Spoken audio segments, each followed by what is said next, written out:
Dreaming of blissful summer days and creamy popsicles? Capture sun-drenched memories with the Orange Vanilla Dream Hydration Multiplier from Liquid IV. Just one stick and 16 ounces of water can help hydrate you better than water alone. Live your summer dream with Liquid IV. Tear, pour, live more. Go to liquidiv.com and get 20% off your first order with code INDULGE20 at checkout. Welcome to Season 3 of the Knack for Business podcast. Over 350 episodes strong, we're here to ignite your entrepreneurial spirit with fresh insights, networking gems, and creative strategies that elevate your game. How can you become a leader people trust and want to follow without losing our authenticity? Adam will share how kindness, psychological insight, and the power of thinking styles can transform you from an unsure manager to a confident, inspiring leader. Our guest today is Adam Kirkaldy from MindTime. Adam is a leadership trainer, facilitator, and creator of From Aspiring to Inspiring, a course designed to help new and emerging managers become confident, trusted leaders. With a rich background spanning opera singing, education, and international management training across the UK, Middle East, and Asia, Adam brings a rare mix of warmth, precision, and psychological depth to his work. He's also the UK's only certified facilitator of MindTime, a groundbreaking thinking styles model that helps people and teams communicate better, lower stress, and build real trust. Adam, absolute pleasure having you here today. Do you have a favorite quote or saying, sir? I was really lucky as I was growing up. I went to a really prestigious school in South Africa, thanks to my mum, who thought it was important because at that time it was the only way to get a multiracial education. The head of the school was Bishop Desmond Tutu, who then became Archbishop. And Desmond was the most amazing guy, not how he was portrayed in the press, especially back then. He was really clear about what he thought his life's purpose was. The quote I love from him is, "Do your little bit of good where you are." It's those little bits of good put together that overwhelm the world. And what's your tagline? I base my business on kindness. My tagline is, because kindness isn't soft, it's smart. Training that changes culture. Opera singing. That's quite a transition to leadership training. How did we go from good vocal expression to, hey, by the way, buddy, I got to do. It's a crazy sort of rather erratic stagger of a career path, I know. So I've always sung. My whole life I sang. I had my first professional gig at the age of 5.5. I got paid like the equivalent of $2 to sing the opening verse of Once in Royal David City at some spectacular church. And so opera just seemed like a logical progression after school when I went to university. And I did a lot of opera and musical theatre for about 4 or 5 years full time. Transitions happened in South Africa and the theatre audience died. People wouldn't go out at night. They were scared. So we had no audience. I transitioned into education in South Africa and then in Scotland for about 20 years. And after those 20 years, I came to the conclusion that I loved training, educating, especially the pupils, but I didn't really like in that sector, which was the private sector, the parents so much. And so the parents can be very demanding. And sometimes they think that if you throw more money at a child, the child becomes more intelligent or more disciplined or just generally nicer. It doesn't really work like that. So I transitioned into restaurants, bizarrely, just to add another chapter. And for 10 years, I worked at amazing restaurants in London, a company called Corbin & King. Two of my really inspiring influences, Chris Corbin and Jeremy King, and they taught me a lot. And that's where I got into management and where I realized that having really good management pipeline from internal sources in any business is the key to longevity and a sort of an infinite progression of consistent management. And so being able to develop your managers internally is the key. And I really think that's a superpower for any business hoping to succeed. So that's how I went from opera all the way to management. Interesting enough. So is a kitchen life normally as harsh as it seems from the different TV shows that show cooking, that where the chef is, how should we say, less tolerant for those surprises from the staff? So on TV, the chefs are perhaps playing a character. Having met some, particularly that really vocal British chef who shall remain nameless, in their everyday lives, they are quite different. So they put on a persona for TV. That being said, you do see a broad range of management styles in kitchens, and busy kitchens are very stressful. The kitchens I really appreciated most were the kitchens where they were pretty much silent. The head chef on the pass at the front, orchestrating the whole operation. Some of our restaurants were serving 15, 16, 1,700 people a day. So they were really, really busy operations. If the chef is fully in control and the kitchen is silent, everybody knows what they're doing because they're well prepared. They know what's coming up. They've been warned about the volumes of service level. Then it runs smoothly. You tend to only find shouting and screaming when things are going out of control. Sounds like management. When you mentioned kindness being a strategy and that it changes things, I want to hear more, but I also want to hear if it's hard to deliver in a polarized society.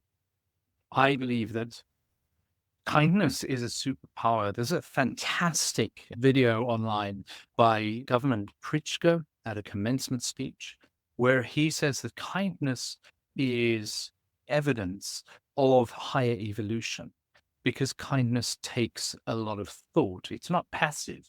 When we react emotionally, which is what we generally do when we're shouting and screaming, we're reacting from a threat response. Something's happened in our genetic sort of preservation, fight or flight mode. And it isn't like that. Kindness requires us to engage logical prefrontal cortex thinking. The cortex in the front is important to keep engaged in moments of stress. But it takes guts to pause, to analyze, listen, and lead without your ego getting in the way. Kindness builds trust, and trust builds performance. And that's not soft. It's really hard, but it leads to huge structural and functional improvements. I love your tagline, aspiring to inspiring. Can you tell me how that can change management styles? When we start a management journey, generally we being promoted from within the team to supervising or managing the team.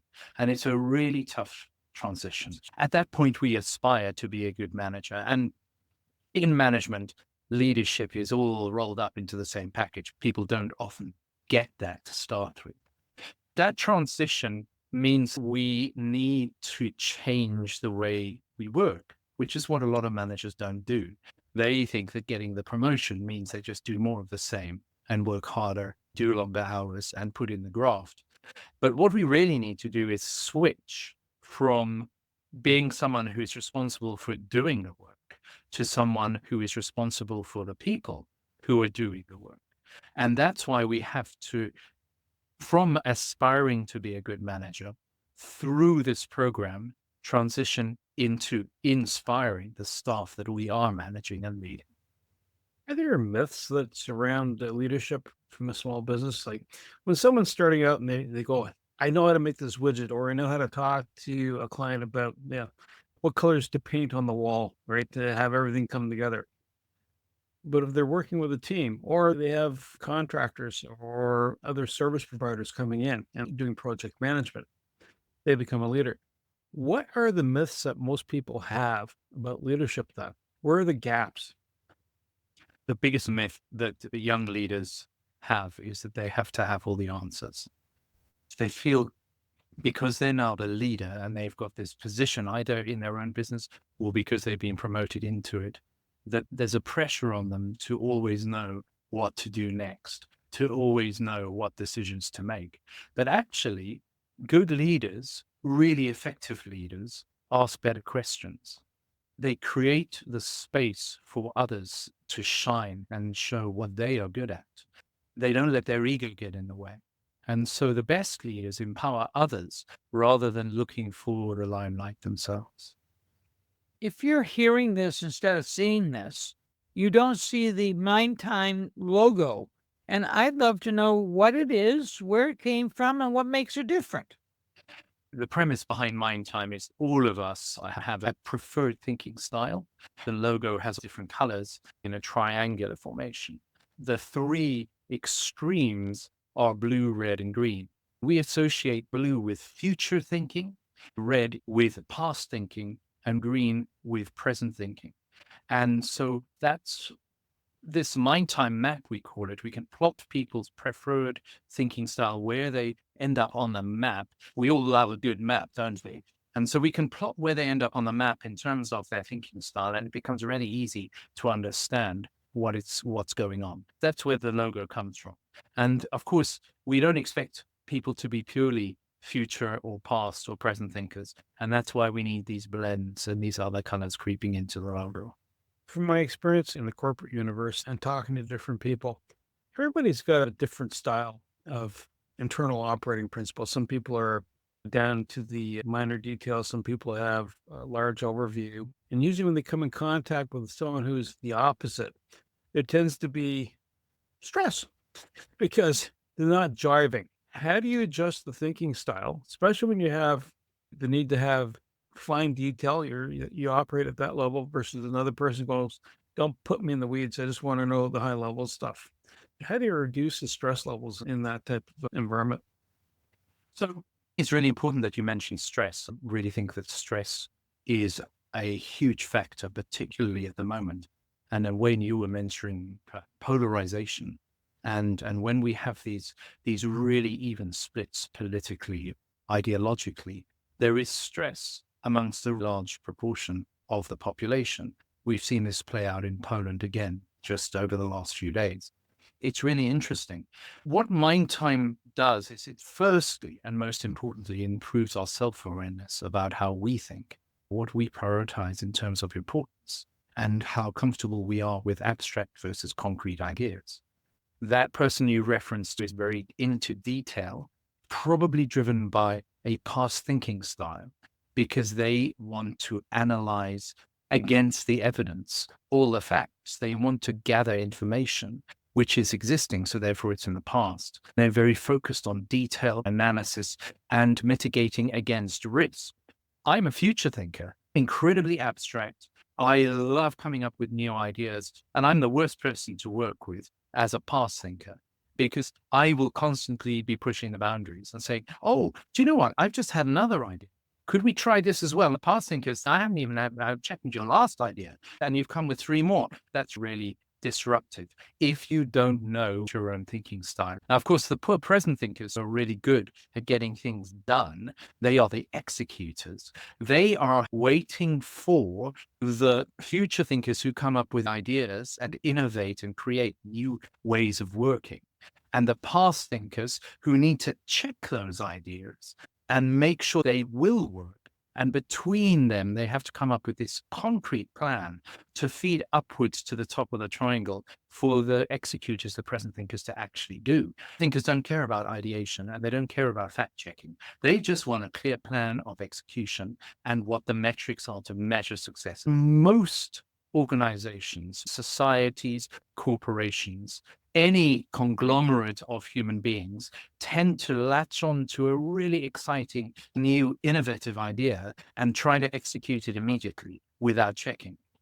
And that's going the wrong way, because these inspiring new ideas from future thinkers like me have to be checked. Otherwise, invariably, they don't land. And then trust is eroded and everybody gets frustrated because it seemed like such a good idea, but we couldn't get it to land. And past thinkers are left completely to their own devices to pick up the mess and try and make the sums work after the fact. And it's really stressful. 50 years ago, or even more, you were in a community, often in a small town, and your grandfather gave you ideas about who you could trust, and so you believed them. Now, thanks to Zoom and the internet and social media and globalization, how do you build trust? How do you keep it from being eroded? And how do you remain cautious to be abused? So there's various models I like to reference. One is the trust equation by Charles H. Green from The Trusted Advisor. It's a real classic. It's a fraction. And on the top, it talks about credibility. If you're going to build trust, you have to be believable. But then you also need reliability. Once you've said something, you have to do it. You have to deliver. And you have to have a level of intimacy, not romantic intimacy, but people have to know you as a person. They have to know bits and pieces of you as a human being to truly trust you. Managers often struggle with this because they worry about revealing too much, and therefore their staff don't reveal much to them. In that kind of situation, we have low trust. Now, those three factors, the credibility, the reliability, and this knowledge, this intimacy, this getting to know people, are on the top of the fraction. So they all build trust. On the bottom of the fraction, there is self-interest. People who are selfish are never trusted. If we think someone is in it for themselves rather than the team or the company, we don't trust them. They may even be a top-notch performer. They might produce amazing results, but we may still not trust them because we know that if they got a better offer from another company or from another department, they'd be the first to jump ship and throw us under the bus. And so it's really important to know that these factors that drive trust are things that can be cultivated or indeed mitigated against. And so we need to know as leaders of people that we can build trust by actively analyzing what's going on. How do you make that assessment, though? Is that a time and exposure thing between people? If you and I walked up right now and we're both having a drink at a bar or at a restaurant, we don't know each other, but we roll in and we go, hey, how's it going? We're at a business conference, for example. How do I become aware of that confidence to go, I can trust this person? What do you do? Is there some sort of checklist? Not to push back on a person, but go, do I partner with a person? Are we in sync? And because if you're looking at employees, right? Yeah, even hiring, when you go to hire somebody, is this person going to work out? How do you make that assessment? There's always a probability it can go sideways, but you feel there's going to be a strong probability that it's going to be a good working relationship. So there's a lot at play here. Initially, we need to take on board that hiring decisions, or when we decide to enter into a new friendship or a professional relationship, are generally made within the first 50 to 30 seconds. It's a split-second reaction. Our brains are so fast at computing so many different factors. It could be how the person is presenting, are their gestures and the way they're saying the words actually matching with the words? Do they sound congruent? Is the body language really matching with what they're saying? Are they engaged with us? Instead of facing the bar and drinking their beer, are they turning around on that stool and engaging with us directly? Is there a chance of a connection? Bearing in mind that some people find that very difficult, particularly on the neurodivergent end of life. We need to take that into account. We need, through experience, to build up our understanding of people who are not in the big part of the bell curve and don't behave like we would expect them to, or according to our standards of behavior. But then, of course, there's a huge cultural thing. And this is probably jumping several points ahead. But as we have a more globalized workforce and people are working for different cultural entities around the world, we need to learn about this stuff. We need to understand what drives different people in terms of cultural expectations. We must not jump to conclusions about people's functionality in the language they're talking in. We must not jump to conclusions about, are they the right age or the right physicality or the right anything. We need to break it down to the basics. Does the person have the skills, or do they have the potential to learn the skills if I teach them? Would I like to interact with this person in the job that I'm hiring them for? Are they going to bring value? Are they going to be nice and a match for the team? And do I honestly think this person can take advice, take coaching? Are they prepared to admit they might be wrong? Those are the three factors. We did this in the restaurants a lot. Is this person's English functional enough to serve customers? Do they have enough skills to carry 3 plates without dropping them or spilling the sauce? And would I like to be served by them? Hire for will, train for skill. Ooh, I like that. It even rhymed. Well said. Adam, one thing you mentioned earlier is that many people who were already in the company got into supervising, and they were very good at getting stuff done. They were getting stuff off checklists. They may have been somewhat brushed possibly, or not aware of people management skills and how to really help people be their best. How do you work them through from going to a task version to a people version?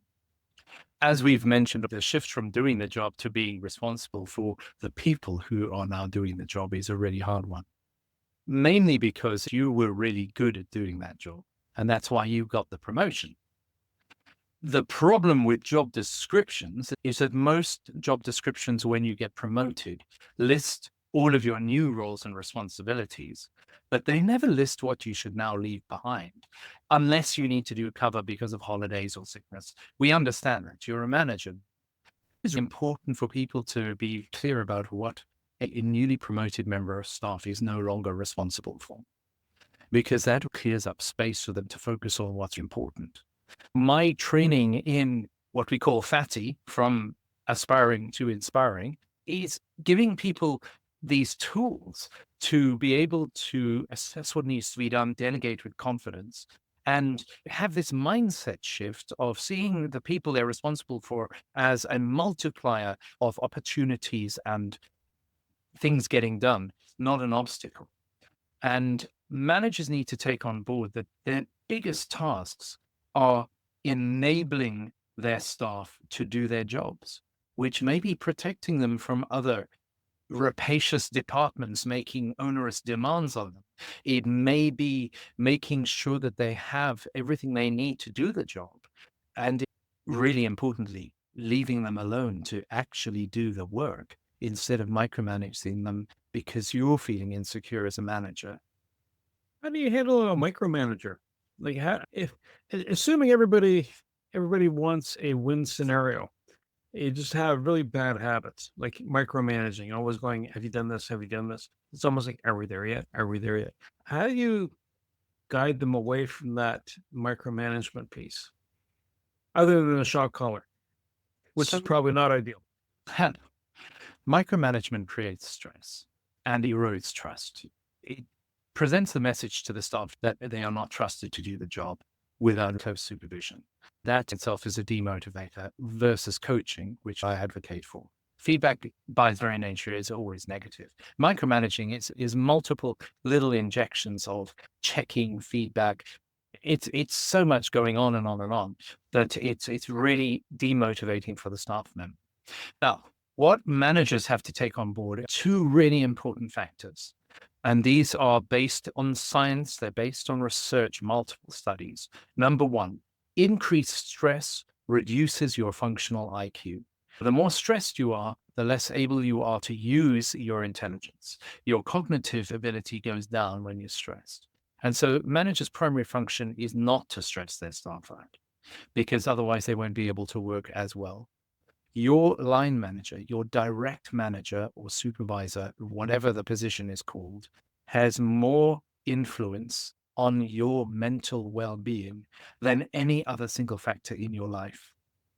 Because you spend more time with them waking hours than you do with any other single person. Your line manager is really important for your mental well-being, and they can influence it negatively or positively. And managers need to take that on board. You have Western leadership, let's say England and Europe, and then a different leadership set in Asia. You've been in both. What's been some of your takeaways? So culturally, the really big differences are the way we build trust. It's more transactional in the West, and we tend to judge people on the last deal we did with them, the last project we worked on. Whereas in the Middle and Far East, It's very much based on relationships. How long have I known you? Did my father know your father? Did my uncle do business with your grandfather? Do we know each other? And there's more leeway for when things go wrong because the trust is seen as a much longer process rather than, the last deal we did with you was a total mess. I don't trust you anymore. And so that's an interesting one. And the other one is hierarchical organization versus very flat organization, sort of democratic, collaborative organization. So very hierarchical structures like you might find in India, China, or Japan, they find it very difficult to deal with, say, Scandinavian countries, where it's absolutely fine for a cleaner to come up with a good idea and speak to the CEO. It's not considered strange. Anybody can speak to any level in the company and no one gets offended. And so that difference between hugely hierarchical, very bounded by levels management structure is very different to a flat, more democratic management structure. So that's very difficult for people to take on board. In a hierarchical world, decisions are made by the boss and then implemented by the staff. But in a more democratic culture, decisions are made collectively and everybody takes responsibility for the outcome and the delivery. And that's very difficult. If you come from the Philippines and you're working with people from the UK, you expect your boss to tell you what to do. But maybe in the UK, they become more democratic in the way they make decisions. They're expecting you to speak up in meetings, which you don't do because you're worried about losing face. And so there's so many dynamics at work when we work across multicultural organizations that we need to educate ourselves. The way you're describing it, you can see that in military operations or military structure. You can see that in government structure. I remember one time here in the federal government, independent of which party's in play, the director or the senior director or whatever, as the person working the desk would never come up and say hi. There's like a boundary, a barrier. And I'm sitting there going, but why? How are you going to know if everything is running smooth? Unless, of course, your next layer down has a really good rapport, right? And you're getting a good feedback loop. You can't be everywhere all the time. How do you manage something where you can't give that honest feedback, or kindness, or even and I'm going a little farther afoot here. There is, in working in the hospital environment, they wanted the managers to go, getting a sense of baseline behavior from people, whether it was a patient or the staff. What's happening in your day? Is there anything you see that needs improvement? What are the tweaks? But it seems so mechanized as opposed to something that would flow. How do you go from one format to another format, especially if it's a large entity? Firstly, we need to take on board that in really large entities, we've got to split the teams up into smaller sub-teams. Teams function much better when they're sort of between 6, 9, maybe 11 at the max, because then there's not too many social connections to maintain. There's research. It's called the Humanize Project at MIT, run by Alex Pentland. He's written amazing books on social dynamics. Teams need enough time to be able to communicate with every single member on the team. They need to be able to build up relationships. We can't have just a manager with people reporting into them. A triangular straight line from manager to each individual employee. It needs to be like a spider web. Everybody needs to be talking to everybody else. We can predict with absolute certainty which teams are going to be higher functioning if we look at their communication patterns. So people need to be comfortable speaking to everybody else on the team. It's really important. And I don't think that it means that feedback or giving feedback and coaching staff to improve needs to become embedded in everyday interactions. And it needs to happen in the moment. That old annual appraisal, which every manager panicked about for 2 weeks before because they hadn't done anything, and the staff were on edge because their annual bonus was dependent on the score they got. We all know that's not really the way we understand great businesses to be working at the moment. Great businesses give feedback in the moment continuously, and therefore it's not as loaded. And the feedback feels like a continuous process. It's more effective because if you observe something happening and give feedback about it immediately, or even better, you question how they felt about what was going on. You question what they think the likely outcome is going to be. You pull out information in a non-directive way rather than a critical way. Then you get feedback that feels like a gift. It still needs to be clear if things are going wrong or if they're business critical. And of course, in a medical sense, if they're life critical, it needs to be specific, but it needs to be focused on improvement and growth, not guilt. So we need to focus on the problem that needs solving rather than the person. That's really important. When we give feedback or enter into discussion, we've got to focus on the problem and solving it rather than the person.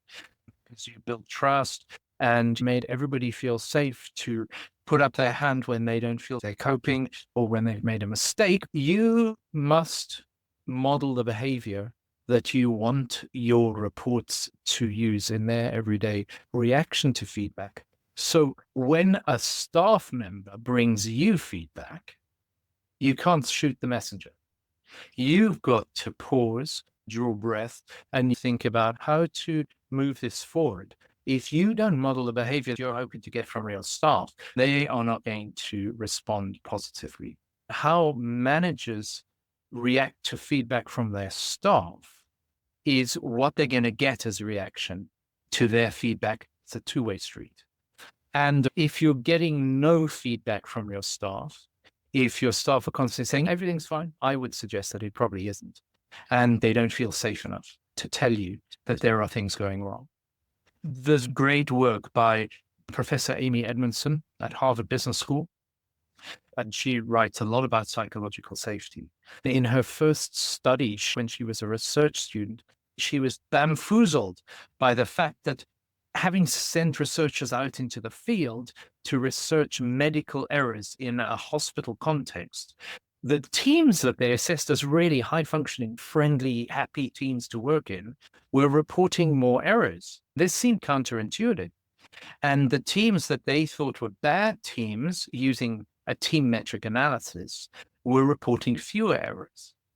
And this is where the whole concept of psychological safety started developing, because they worked out that the high-functioning teams actually felt safe enough to admit to those errors. The low-functioning teams were scared to say, I gave the wrong drug, or I gave the patient the wrong dosage. And so they end up hiding mistakes. This whole trust, psychological safety, feedback in the moment is so important for this transparent, open, mature adult conversation to be enabled and allow people to talk about what's really going on. If it's not going so great, then let's talk about it and fix it. And if it's going really well, let's celebrate it and analyze what's made it go really well so that we can replicate that in future projects. You have a lot of thoughts on the first-time manager. There's the imposter syndrome. There's a false arrogance or cockiness.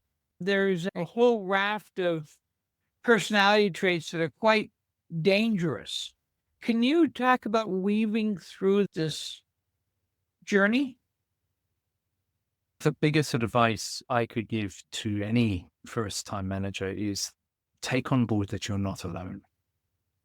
There are people around you who will help, but you've got to ask.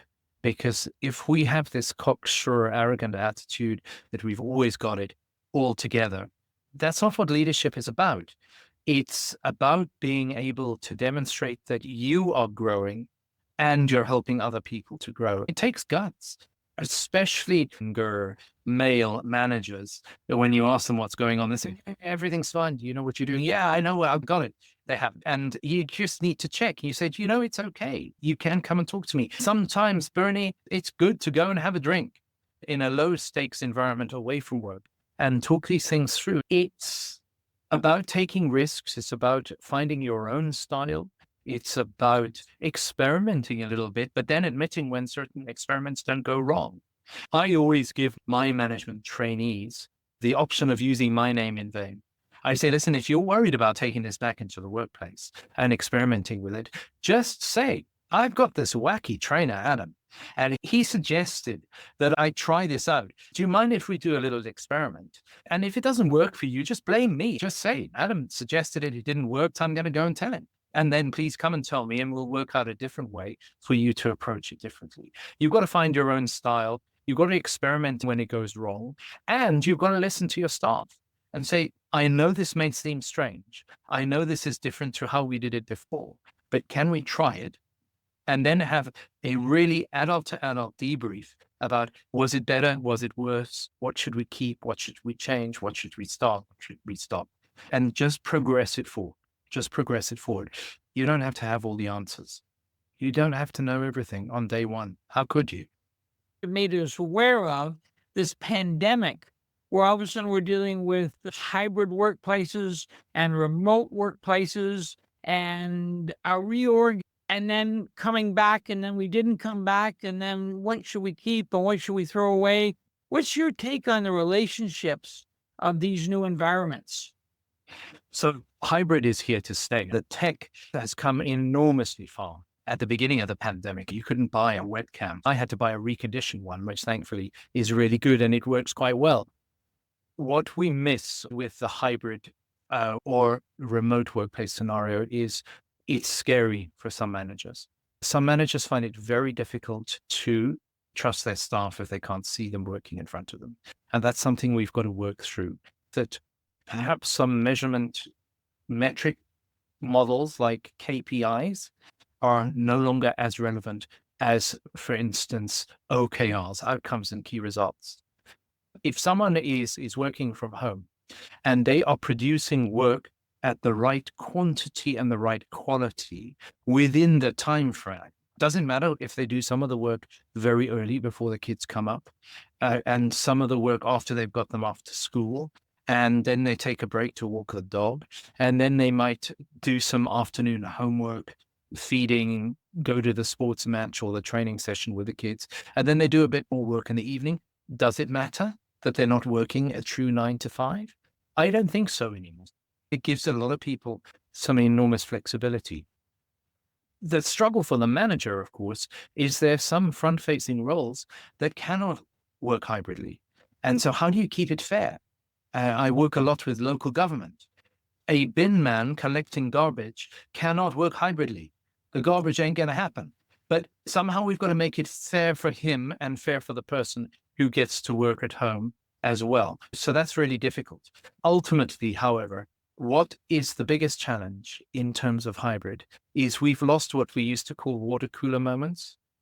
And so what Alex Pentland's studies showed us is that the most important type of communication in any team is actually the communication that happens outside formal meetings. The stuff that happens when there isn't a formal agenda, the stuff that happens while we're walking to the car park, or in the old days when we were having a cigarette under the whatever oak tree, or I inappropriately say that in these very woke days, the gentlemen have lost out on all going to the bathroom and standing next to each other. Amazing amount of negotiation used to happen in the bathroom at the trough. And the ladies, of course, don't wear as much lipstick anymore. So they're not putting their lipstick on in the mirrors. And I know this is totally non-PC, but the bottom line is we've lost those little tangential chance meetings, making a coffee in the canteen together, having lunch together, the lift club, or catching the same bus into work. And somehow, because they are so important, we've got to reverse engineer that back into the hybrid workplace. If you're sitting at home and you are scheduling back-to-back meetings from the time your commute used to start until the time your commute ended, you are not only working more hours, but you're probably not getting up from your desk, not going to the bathroom enough, not drinking enough water, and definitely not interacting in an informal way with your colleagues in between meetings. And that is to our detriment, both physically in terms of health, definitely mentally in terms of mental health, and in terms of effectiveness, because that's when the important little reminders, the quick, can you have a catch up? How are you getting on with that project? it's really important. And so we've got to reverse engineer it somehow. You offer such a great service through your East Tradewinds podcast, for instance, because you offer a chance for people to virtually just have a low stakes, no stakes chat and to catch up with like-minded people. And this is what we've got to do. We've got to build in the virtual world what we used to have in the real world, because otherwise we're going to fall apart. Adam? Wow. So if someone says, hey, wow, how do they reach you? And what areas do you serve? Online, anywhere, with notice and subject to scheduling and transport requirements. I can train anywhere in the world. I try to allow myself a little bit of recovery time if there's a massive time difference, because it's important. But I do a lot of work online. I do a lot of work in person. They can reach me through my website, which is adamkirkaldy.com. They can reach me through LinkedIn. I use my name, and they can reach me through yourselves, I'm sure, when they listen to the podcast. Hopefully, I'm sure you will be happy to hand them on and to pass on their details to me or my details to them. I want to say to you, Adam, thank you. Appreciate your time today. And to Wayne being the co-host, but more importantly, you, the Knack for Business listeners. Because, if this has resonated with you, this will solve a lot of your problems. Because Adam here will help emerging managers. So you're just starting out. You can express kindness. It doesn't mean you're a pushover. It doesn't mean you're wishy-washy. It just means you're getting a good business relationship and you're getting good results. So reach out to Adam if you're kind of wondering, it's not been working out for me in the past. Or have your managers or have your bosses reach out to Adam and set up a time. To reach the podcast hosts, email them at info@creativeinsight.com or by the website creativeinsight.com, spelled KREATIVINSIGHT.com. To reach Wayne at his email, wayne@motive8u.ca, that is MOTIVE, the numeral 8 and the letter u.ca, or his website, motive8u.ca. If you would like to be a guest on this podcast and share your knowledge, let us know. We would also appreciate your feedback on the content or format. Check the show notes for more details. For these podcasts, we like to acknowledge the support and thanks to the following people. Carl Richards from Podcast Solutions Made Simple, a renowned podcast expert. Fred Crouch, who is the Property Wizard podcaster, where Bernie is a co-host. Jovan Strika from At Hive, a co-working space that is more than just a space. Then Melanie Weber, Bernie's invaluable business partner. And Wayne Pratt from Motivate You Inc., who serves as both a coach and co-host of these podcasts. Disclaimer. Please note that the Knack for Business podcast episodes are meant solely for educational and general informational purposes. The information and opinions contained within are not intended to be professional advice on any subject matter. The thoughts, views, and opinions expressed by the participants are their own personal beliefs and do not represent the views of the podcast hosts or any affiliated organizations. It is important to note that this podcast is not a replacement for consulting with certified experts in your area who possess knowledge of your unique situation. The hosts of the podcast, along with any participants or affiliated groups, do not take responsibility for any actions taken or not taken based on the information presented in this episode. It is highly recommended that individuals seek guidance from their own personal advisors in fields such as accounting, law, or other pertinent areas prior to undertaking any actions or making decisions that may impact their financial, legal, or other aspects of life.